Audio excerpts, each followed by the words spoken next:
Hello friends, you are again welcome in your YouTube channel The Study with Chemistry. Today I will start a new topic from your last chapter acid, base and salt. And today's lecture is based upon salt. Okay. तो आज हम basic देखेंगे salt क्या होते हैं और ऐसे कौन से इंपॉर्टेंट सॉल्ट हैं जिनका हम यूज़ करेंगे।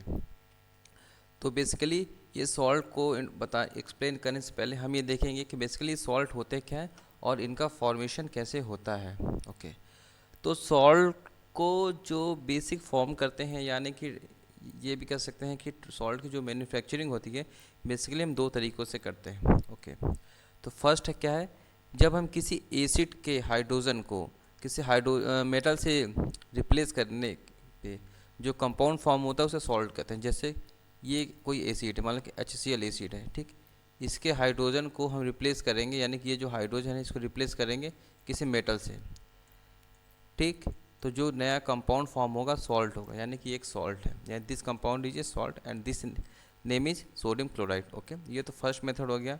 और सेकंड मेथड क्या है, when an acid is react with base, जब हम किसी एसिड को किसी बेस से हम रिएक्ट करेंगे तो जो कंपाउंड फॉर्म होगा उसे हम सॉल्ट कहेंगे। जैसे ये देखिए, ये बेसिक सा कंसेप्ट है। ओके, तो इस तरीके से हम सॉल्ट का फॉर्म करते हैं। ओके, तो बेसिक, तो हम जब सॉल्ट पे स्टडी कर रहे हैं तो कम से कम हमें कुछ इंपॉर्टेंट सॉल्ट का नाम रिकॉल होना चाहिए, यानी कि कुछ इंपॉर्टेंट सॉल्ट के लिस्ट हमारे पास होनी चाहिए। ओके, तो उसके बिहार पे हमने कुछ टेबल फॉर्म किया है, ठीक।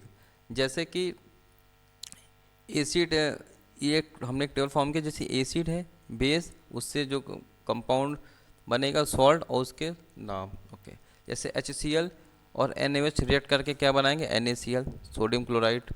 Acetic acid KOH, potassium acetate. Okay, HNO3 react with base to form sodium nitrate. Okay, ऐसे ही H2SO4 react with KOH to form potassium sulphate and H2SO4 react with MgOH का होल्टोएच, जिसे हम मैग्नीशियम हाइड्रोक्साइड कहते हैं, to form magnesium sulphate. Okay, H2CO3 इसे carbonic acid कहते हैं, to react with base NaOH to form Na2CO3, यानी कि सोडियम कार्बोनेट। ओके, ऐसे ही HCl react with ammonium hydroxide to form ammonium chloride. Okay, तो यानी कि इस तरीके से ये एक सॉल्ट है। ओके, ये सॉल्ट के बेसिक एग्जांपल हैं। हम कुछ और सॉल्ट देखेंगे, क्योंकि हम जब तक इनके एग्जांपल हमारे पास क्लियर नहीं होंगे तो हम इसे फुल्ली रीडिंग या समझ नहीं पाएंगे। ओके, तो ऐसे ही हमने कुछ सॉल्ट आपके लिए और लाए हैं। जैसे मान लेते हैं कि ये HCl react with calcium hydroxide to form calcium chloride. Okay, acetic acid react with NaOH to form sodium acetate. Okay, H2SO4 react with aluminium hydroxide to form aluminium sulphate and H2SO4 react with KOH to form potassium sulphate. Okay, K2SO4 react with aluminum hydroxide to form aluminum sulfate. Okay, and H2CO3 react with NaOH to form sodium carbonate and HBr react with ammonium hydroxide to form ammonium bromide. Okay, तो इस तरीके से ये कुछ salt हैं जिनको हम देखेंगे। और हम बेसिकली अब वो देखेंगे, सॉल्ट में एक टॉपिक आते हैं फैमिली ऑफ सॉल्ट, कि ये जो सॉल्ट होते हैं कहाँ से ओरिजिन हुए होते हैं। तो जैसे मान लेते हैं कि अगर कोई, जैसे कि एसिड है, मान लेते हैं कि हाइड्रोक्लोरिक एसिड है, ठीक। तो इससे जो सॉल्ट बनेगा वो क्लोराइड फैमिली का होगा। जैसे हमने दो टेबल बनाए, जैसे कि name of acid and salt.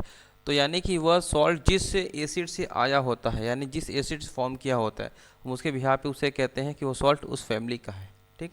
जैसे HCl है से जो सॉल्ट बनेगा उसे हम क्लोराइड फैमिली बोलेंगे। एसिटिक एसिड से एसिटेट फैमिली, नाइट्रिक एसिड का नाइट्रेट फैमिली का सॉल्ट है, एंड सल्फ्यूरिक एसिड सल्फेट का, ऐसे ही फास्फोरिक एसिड फास्फेट फैमिली का सॉल्ट होता है। तो इस तरीके से हम सॉल्ट की फैमिली को स्टडी करते हैं। अब हम वे सॉल्ट देखेंगे जिनका हमें अपने चैप्टर में यूज़ करना है।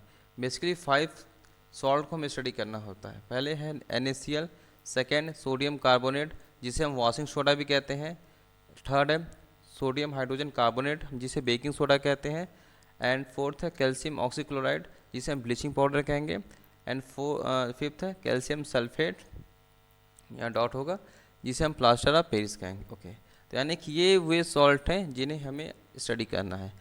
तो इस सॉल्ट के लेक्चर को हमने 2 पार्ट में डिवाइड कर रखा है, पार्ट ए एंड पार्ट 2।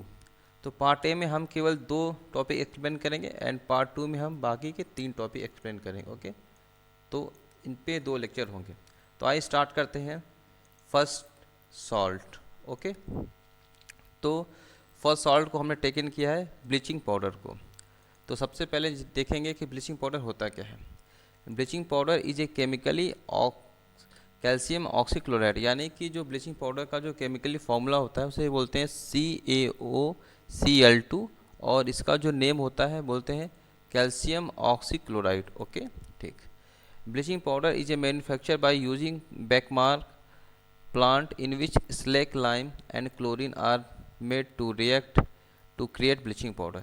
यानी कि ब्लीचिंग पाउडर को जो हम फॉर्म करते हैं उसे एक प्रोसेस जो बैकमान प्लांट होता है उसके थ्रू बनाते हैं, और हम मैग्नीशियम हाइड्रोक्साइड और क्लोरीन को रिएक्ट करा के ब्लीचिंग पाउडर फॉर्म करते हैं। ओके, और ये जो ब्लीचिंग पाउडर होता है ये येलोइश वाइट पाउडर होता है जिसमें कि क्लोरीन की स्मेल आती रहती है। ओके, ठीक।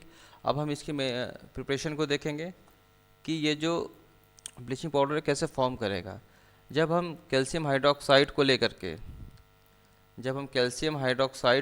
के हम फॉर्म करते हैं, यानी कि रिएक्ट कराएंगे क्लोरीन के साथ, तो क्या फॉर्म करेगा, कैल्शियम ऑक्सीक्लोराइड और वाटर। तो यही है हमारा bleaching powder, this is most important. Okay, अब हम देखेंगे इसके कुछ प्रॉपर्टीज़, क्योंकि ब्लीचिंग पाउडर के प्रॉपर्टीज़ को हम डेली लाइफ में काफ़ी यूज़ करते हैं। ओके, तो पहले ये देखेंगे कि ब्लीचिंग पाउडर इस येलोइश वाइट सॉलिड होते हैं and it is soluble in cold water, यानी कि नॉर्मल पानी में ही सॉल्युबल हो जाएंगे। ओके, और ये जो ब्लीचिंग पाउडर होंगे ये स्ट्रांगली क्लोरीन का स्मेल देता है। जैसे कि ब्लीचिंग पाउडर के जो पैकेट को हम ओपन करेंगे तो इसमें काफ़ी तेज़ स्मेल आती है जो कि क्लोरीन होता है। Okay, the small soluble portion always left behind the lime present in it। Okay, यानी जो insoluble होगा वह, यानी कि जब भी इसका कोई सोल्यूशन बनाएंगे जैसे बनाएंगे, ठीक है, तो कुछ ना कुछ इसके बॉटम में insoluble चीज़ें रह जाएंगी। ठीक है, ओके। फोर्थ पॉइंट है, अब तक हमने 3 पॉइंट देख लिए। Okay, when bleaching powder react with dilute acid to liberate chlorine gas, ठीक, यानी कि जब हम इसे हाइड्रोक्लोरिक एसिड के साथ रिएक्ट कराएंगे तो क्लोरीन गैस निकलती है और साथ ही साथ कैल्शियम क्लोराइड का फॉर्मेशन होता है। ओके, ठीक, यानी कि एक कंसेप्ट क्या मिला, when bleaching powder is react with acid to form chlorine gas. Okay, ये इसका कंसेप्ट निकल के आया। ठीक, ये हर एक एसिड के साथ होगा तो इसलिए हमने 1-2 एक्स्ट्रा एसिड अलग से ले ली। ओके, अब ब्लीचिंग पाउडर का यूज इसके इम्पोर्टेंट है। तो it is use for the bleaching dirt cloth and laundry as a bleaching agent for cotton and linen the textile industry. यानी कि ब्लीचिंग पाउडर का जो मोस्टली यूज होता है इसे हम ब्लीच करने के काम में लाते हैं। ब्लीच तो बहुत सी चीज़ें हो सकती हैं, जैसे कि टेक्सटाइल इंडस्ट्री में इसका काफ़ी ज़्यादा यूज होता है। टेक्सटाइल इंडस्ट्री यानी कि जो कपड़े के बिजनेस होते हैं, जैसे कि हम जो अमेज़ोन फ्लिपकार्ट पे कपड़े लेते हैं, ये कपड़े कभी तो बनते होंगे ना किसी कंपनी में, तो वहाँ पे इन कपड़ों को वॉश करने में काम आता है। ओके, और ये स्ट्रॉन्ग ऑक्सीडाइजिंग एजेंट की तरह भी काम होता है। ठीक, और इससे हम disinfectant which use in water to make portable water, यानी कि वाटर को प्यूरिफाई करने में भी इसका यूज़ करेंगे, और साथ ही साथ इसका हम क्लोरोफॉर्म भी बनाएंगे।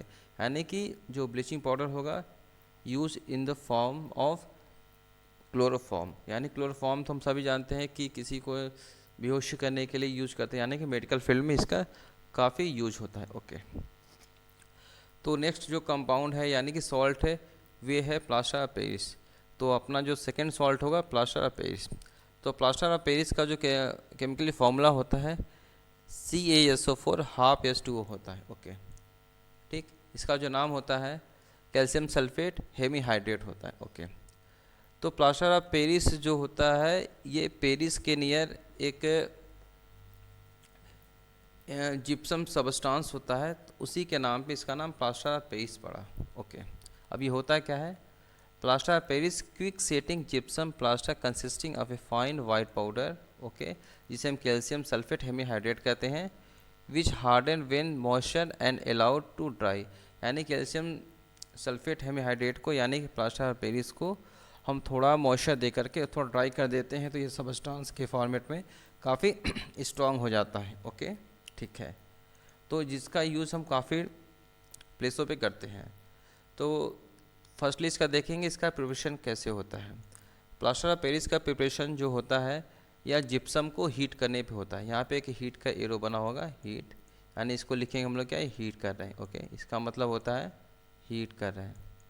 ओके, इसको देखें हीट। तो प्लास्टर ऑफ पेरिस का फॉर्मेशन हम जिप्सम को हीट करेंगे तो इसका CaSO4 half H2O plaster of Paris बनेगा और साथ ही साथ इसका 1.5 मोल वाटर लिबरेट हो जाएंगे। ओके, तो इस तरीके से प्लास्टर ऑफ पेरिस का फॉर्मेशन होता है। अब हम प्लास्टर ऑफ पेरिस के कुछ यूजेस को देखेंगे, यानी प्रॉपर्टीज़। जो प्लास्टर ऑफ पेरिस होते हैं बेसिकली स्प्रेड एंड लेवल, यानी कि plaster of Paris is easily spread and level, यानी कि इसको एक जगह से दूसरी जगह ले जाना और इनका छिड़काव करना काफ़ी आसान होता है। It is fire resistant highly, यानी कि इनसे हीट का ट्रांसफ़र नहीं हो सकता, यानी कि ये फायर रेजिस्ट करते हैं, आग को रोकते हैं, यानी कि टेम्परेचर को अपने से पास होने नहीं देंगे। It form to a thick surface of resist normal knock and after drying, यानी कि जब प्लास्टर ऑफ पेरिस जैसे किसी की बोन से अगर यहाँ क्रैक हो गया हड्डी, तो इसको हम सेट करके यहाँ पे एक इसकी प्लास्टर कर देते हैं और सूखने के बाद ये काफ़ी सॉलिड हो जाता है कि इसे काफ़ी रिमूव करना भी काफ़ी टफ होता है। It expand very slightly on the setting, यानी कि ये बहुत जल्दी ही सेट हो जाता है। It does not cause cracking of surface, it give a decorative interior finish, it mix up easily with water, यानी कि जितने डेकोरेटिंग आइटम्स होते हैं उन्हें बनाने में हम इनका यूज़ करते हैं, जैसे कि स्कल्पचर, यानी कि जो मूर्तियाँ होती हैं, डेकोरेशन जो आइटम्स होते हैं, ठीक, जैसे आप दिवाली में जो पूजा करते हैं तो जिनकी मूर्तियाँ बनाते हैं, दशहरा पूजा में आप जो मूर्तियाँ होती हैं वे यूज़ करते हैं। तो इस तरीके से प्लास्टर ऑफ पेरिस का हमारे लाइफ में काफ़ी इम्पोर्टेंस है। ओके, तो और साथ ही साथ इसका यूज़ देख लें, ये ठीक, इसका यूज़ काफ़ी इम्पोर्टेंट है। Plaster of Paris is a building material that is use as a protective coating on wall and ceiling, यानी कि इनका जो बिल्डिंग मटेरियल में काफ़ी यूज़ करते हैं, जैसे वॉल्स की, सीलिंग्स में तो आप सभी जानते ही होंगे। It is also use as a modelling and casting agent or for decorative element, यानी कि मॉडलिंग का मतलब होता है ढांचा बनाने में, जिस हिंदी में हम लोग कहते हैं सांचा, और थोड़ा टेक्निकल वर्ड में उसे ढांचा कहते हैं, शेप, ताकि उसी शेप से इनफाइनाइट नंबर में वो ऑब्जेक्ट बन जाए। It is used in gives aesthetic finishing touches the buildings, यानी कि बिल्डिंग को जब फिनिशिंग करना होता है, यानी कि आप हम सभी एक नाम सुने होंगे पुट्टी, जिसे POP कहते हैं।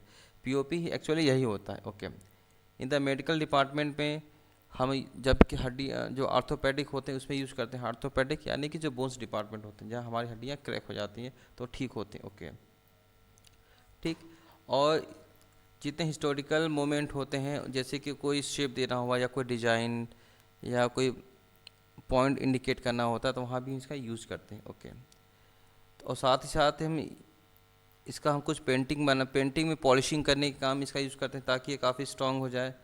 ठीक, और साथ ही साथ मूर्तियाँ बनाते हैं, देखिए हमने आपको बता रखा। ठीक, और बिल्डिंग अवॉइड जहाँ पे आग काफ़ी तेज़ी से फैलते हैं वहाँ से हम रोकते प्रिवेंट करने के लिए इसका यूज़ करते हैं। ठीक, और ये उड के जितने मटेरियल होते हैं उनमें उसकी पॉलिशिंग कर देते हैं ताकि वो जिस तेज़ी से ख़राब ना हो। ठीक, तो इस तरीके से हम देखेंगे कि प्लास्टर ऑफ पेरिस का काफ़ी यूज़ होता है। ओके, तो बाकी की जो 3 प्रॉपर्टी हैं, जैसे कि सोडियम क्लोराइड, वॉशिंग सोडा और बेकिंग सोडा, इसको हम नेक्स्ट लेक्चर में देखेंगे। तब तक के लिए थैंक यू वेरी मच।